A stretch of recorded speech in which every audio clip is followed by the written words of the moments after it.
Muy bien, vamos a cerrar este episodio de Nadie se Atreve, episodio 116, con el profesor José Serra en esta alerta climática, porque nos trae algunas novedades sobre la profesión de la meteorología. Buenas tardes, señor profesor José Serra, ¿cómo le va?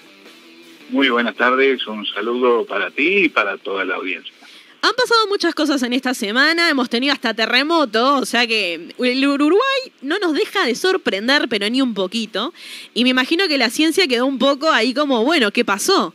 Pero sí, queremos saber, ¿qué pasó?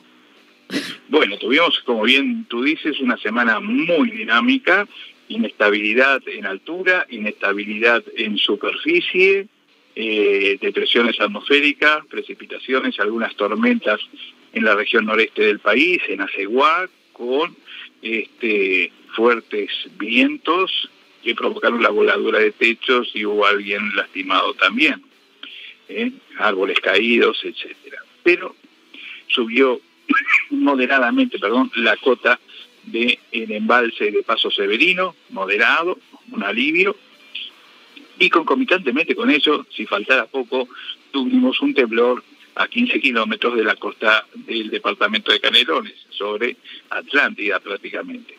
Así que, como tú dices, un poco de todo. Bien. Profe, lo que queremos aprovechar a preguntarle, porque en esto de que habíamos conversado un poco qué implicaba esto de ser meteorólogo, ¿no? Que uno pone todo como toda la fe en la meteorología, de bueno, que van a poder prever todo lo que va a pasar. Ya nos dimos cuenta de que no es posible, no solo por la meteorología, estamos hablando también por otras ramas de la ciencia, pero que implica una gran responsabilidad, como bien decía usted, civil y penal. ¿Cómo es esto? Así es. La meteorología incursiona en varias ramas, tiene varias ramas.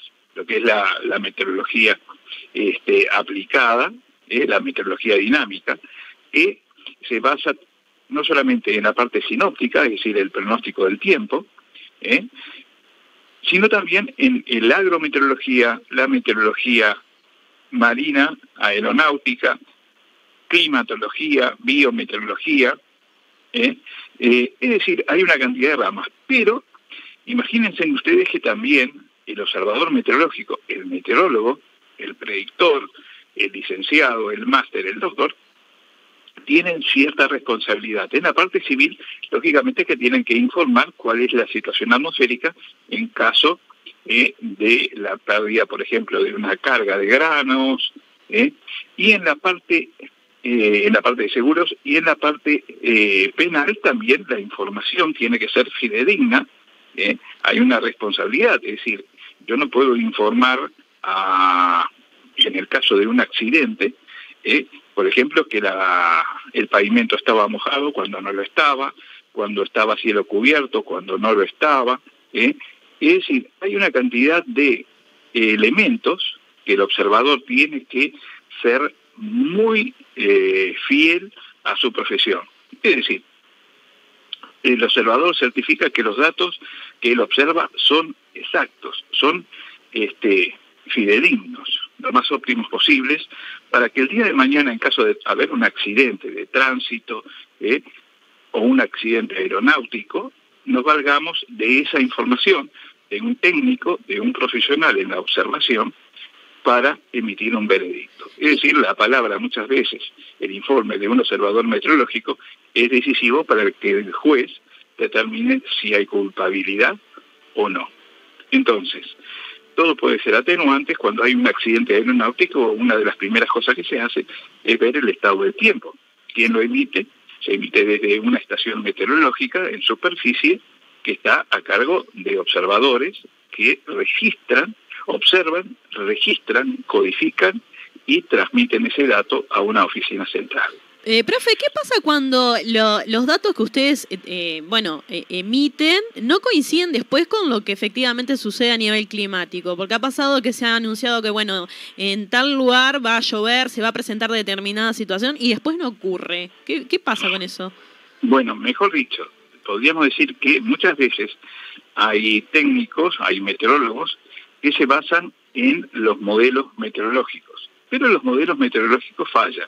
Ahí, justamente, mi modalidad de trabajo es la meteorología analítica. Analizo el comportamiento de la atmósfera en los últimos tiempos, en los últimos años, veo el comportamiento actual y de ahí se hace una diagnosis. Es decir, no me baso solamente en lo que me dicen los modelos meteorológicos, que como muy bien tú dices, muchas veces nos basamos en ellos y la situación es otra.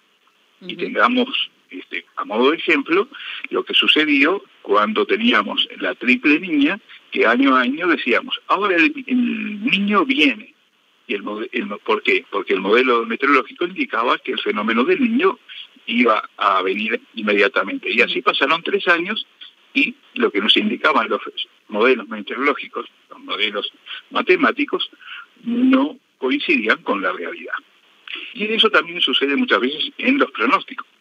Cuando estos modelos no se retroalimentan con información fidedigna, tanto de superficie como de altura, ahí la cuestión se complica y la dispersión, la dispersión justamente es mayor cada vez que nos alejamos más del momento.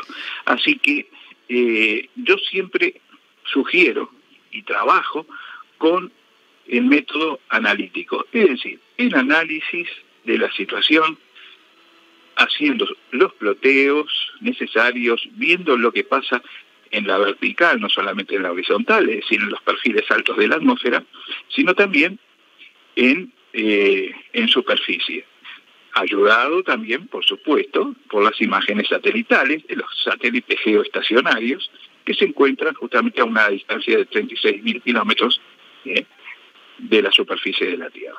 Es decir, que analizando todo esto, viendo la situación global, porque no me baso solamente en lo que pasa aquí en el país, sino en lo que pasa en la región, en el hemisferio sur y en nuestro planeta. Nuestro planeta es una unidad y siempre hay aquel principio de acción y reacción. Tal vez lo que pueda pasar ahora en Europa y en otros países del mundo, en el hemisferio norte, tarde o temprano va a repercutir también en el hemisferio sur y viceversa.